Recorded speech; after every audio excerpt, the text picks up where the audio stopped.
Hello and welcome to episode 64 of my podcast all about knitting and crochet and my yarn shop here in Wiesbaden, Germany. I'm Kiko and today is September 7th, 2020.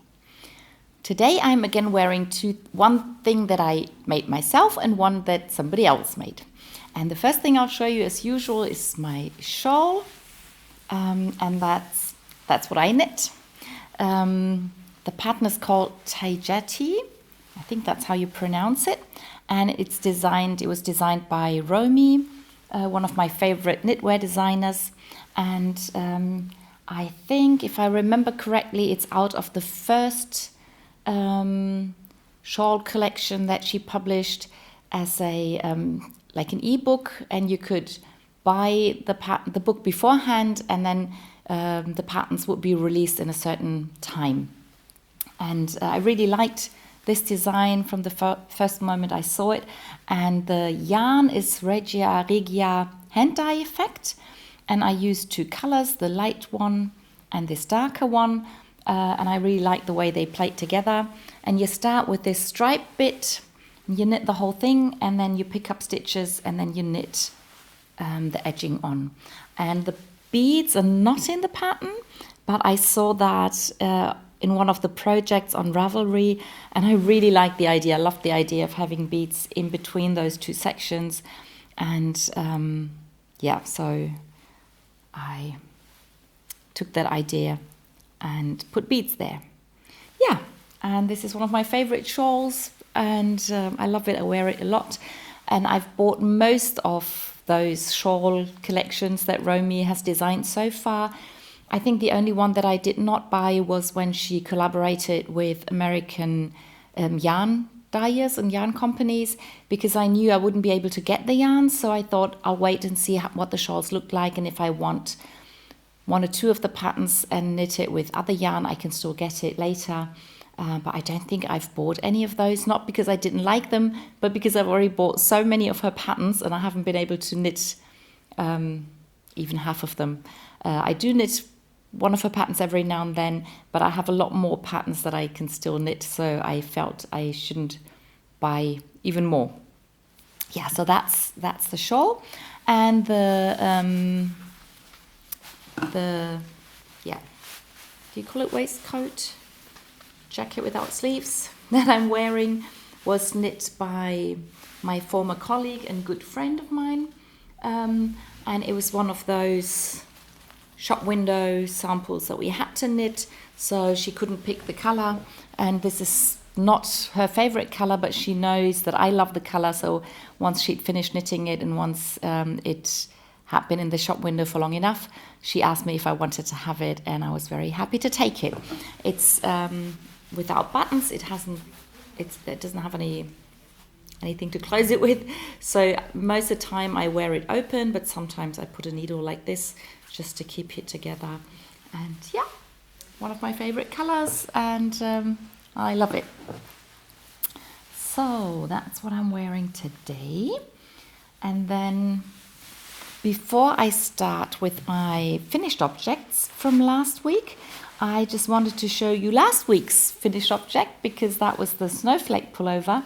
And after I showed it to you last week, I washed it, and I just wanted to show you again and show you how it did change a little bit. I did not block it at all. I just put it down and let it dry, lying flat. But I had a problem that when I wore it, it was sort of looking funny on the back, but that's almost completely gone. And it looks a lot nicer now that it's been washed.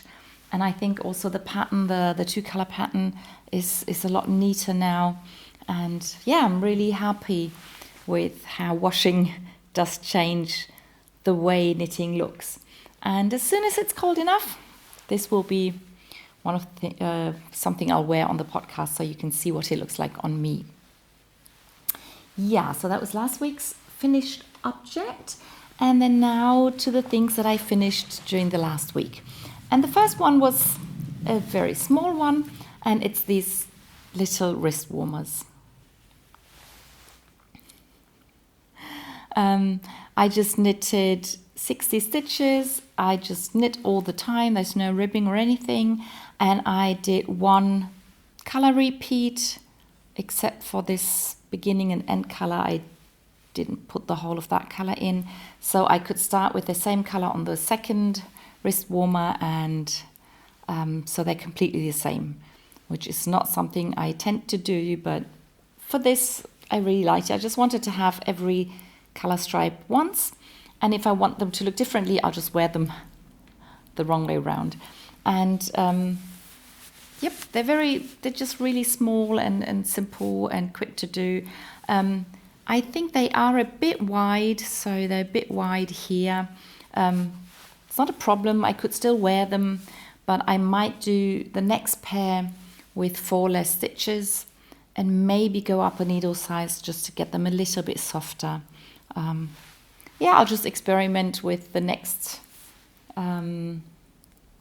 leftover yarn that has the nice color repeat that I want to wear as wrist warmers. And yeah, so very happy with that. That was number 1.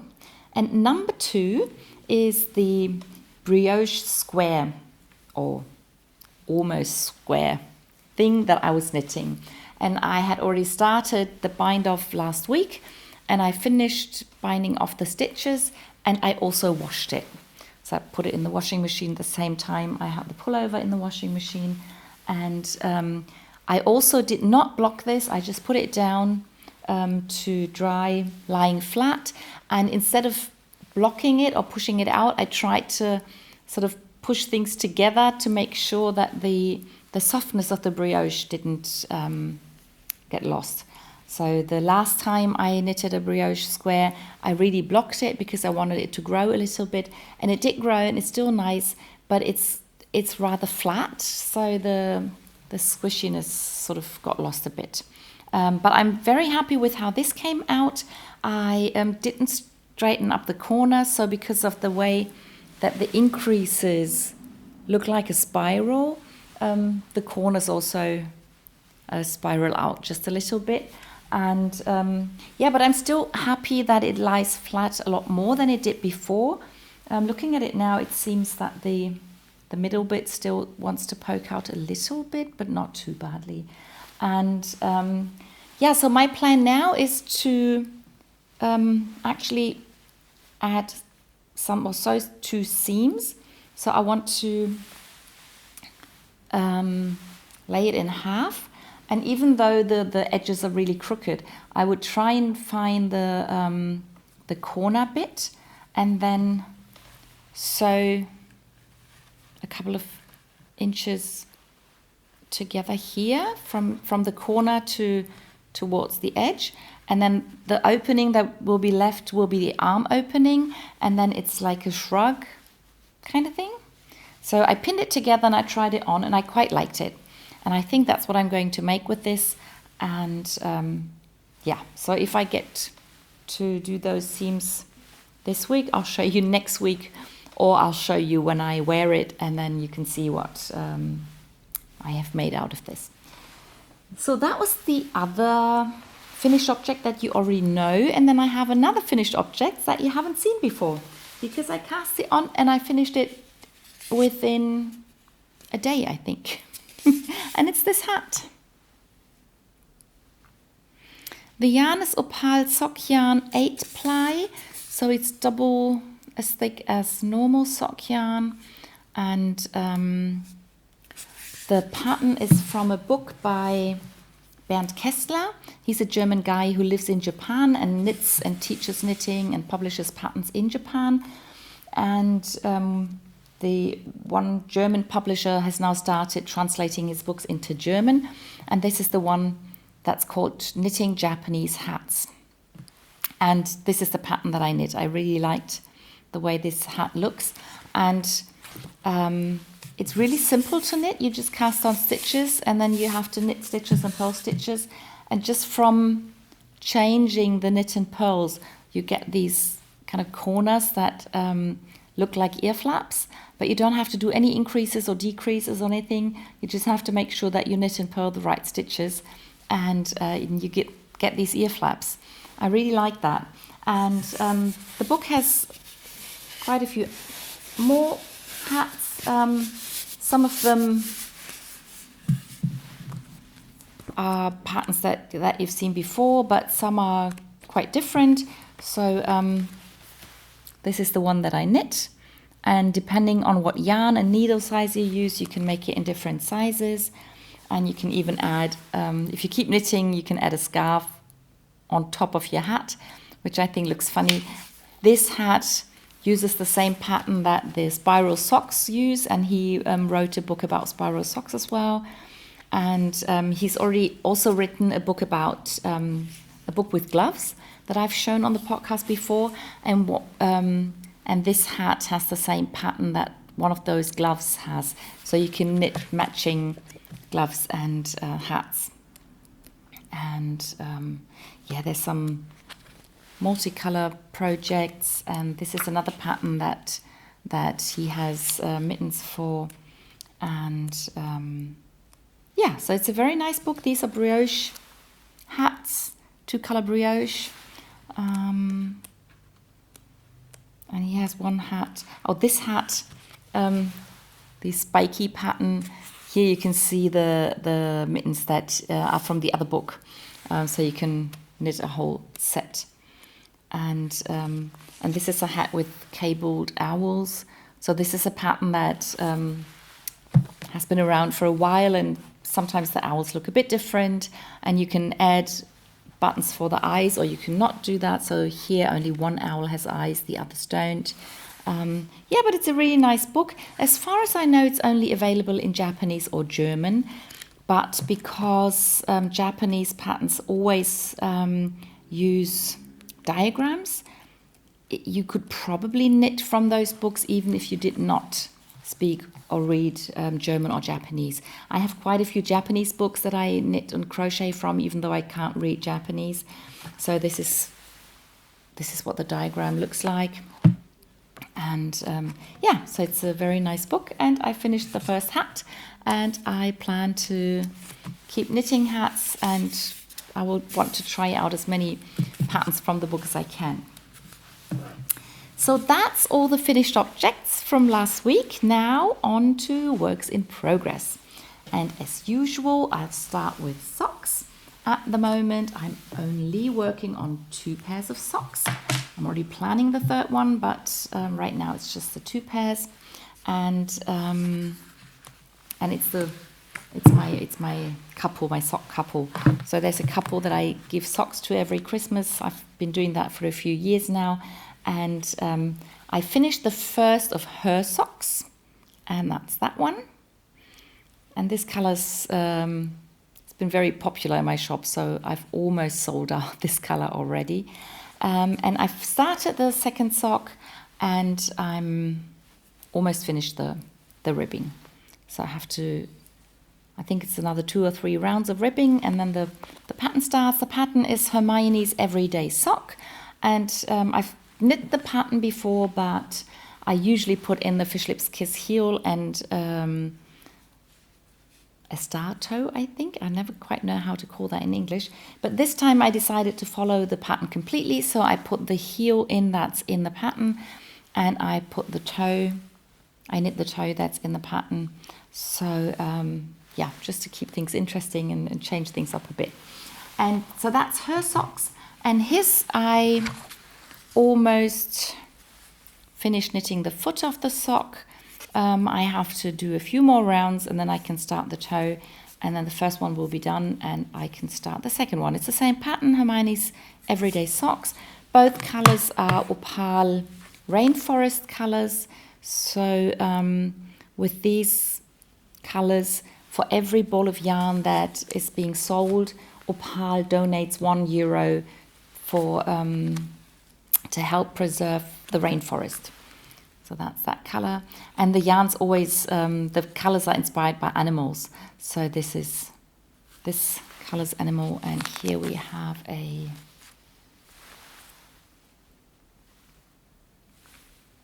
it a gorilla? Maybe. Anyway, so these are the socks. And then I couldn't show you the poncho I'm knitting for the theatre here in Wiesbaden, because I washed what I had, so I could see if it would change a lot in washing, because I had to decide how long to make it. So now it's dry. Oops, that's the back. That's the front side. So this is what I have knit so far. And it hasn't really changed a lot through washing. I dried it lying flat. I did not block it. But what I could tell is that it's a lot more flat. The pattern sort of tried to pull in a little bit.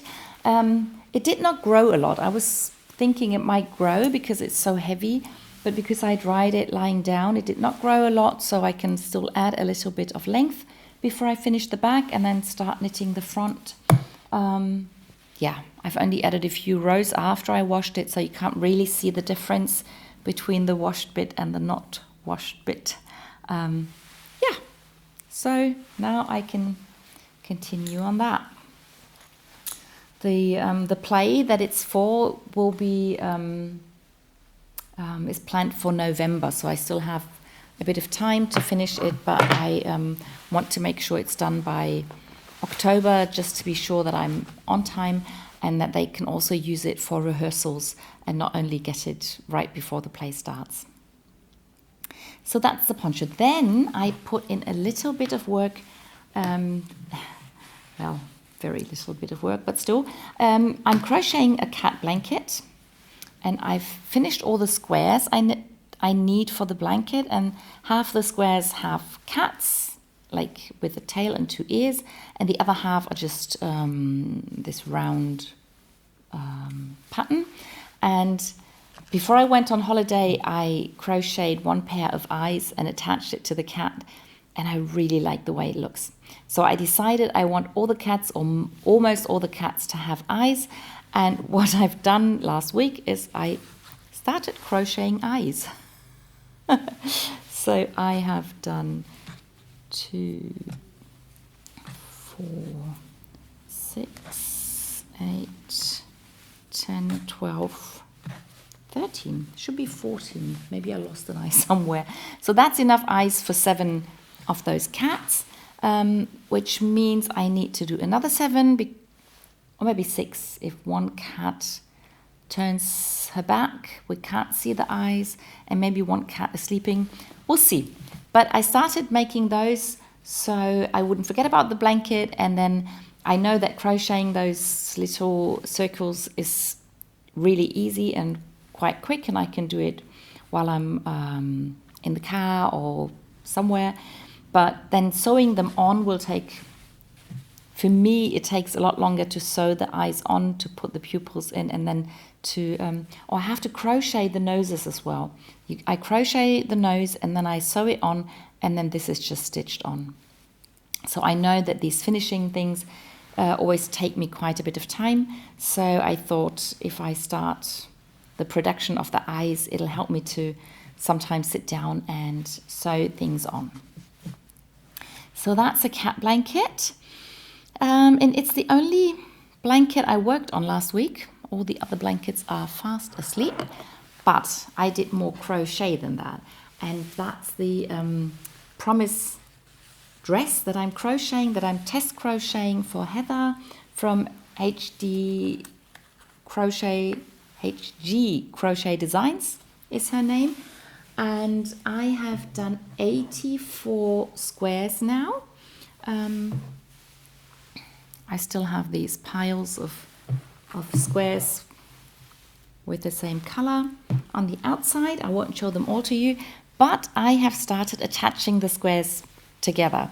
And I told you I was going to use black yarn to do that, and I studied the method of attaching the squares all in one go.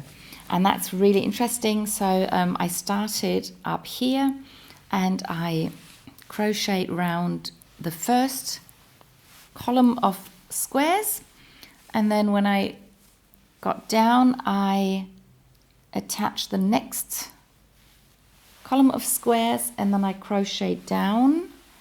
I think that's how I did it. I have to look it up. And then this is where I'm at. I just put the yarn through, and then I can attach the next column of squares and go round. And then once I've done all the columns, I will, then in the end, I will crochet along the lower edge and then crochet up here. And then I crochet around here, and then I'll end back where I started, and then every square will have a black edge around it, and they will be attached. And that's what I do for the front panel, the back panel, and the sleeves, and those then get sewn together. And the thing is, I did enjoy working on that a lot, but as I always have many things on the go, I didn't really get as far as I should have gotten, because now I checked what the deadline is, and I'm supposed to have this dress finished by next Monday. So that means this week I will have to crochet, and I will have to crochet on my dress as much as I can. I really do hope to have this dress as a finished object next week on the podcast, so that I can send pictures and my feedback to Heather. And she plans to publish the pattern, I think, a week later. She probably wants to incorporate what the testers tell her into her pattern, and then it will be published, and you can go and get the pattern for yourself and knit yourself the same dress, or complete different colors maybe, and different yarn maybe, but a nice, beautiful crochet dress.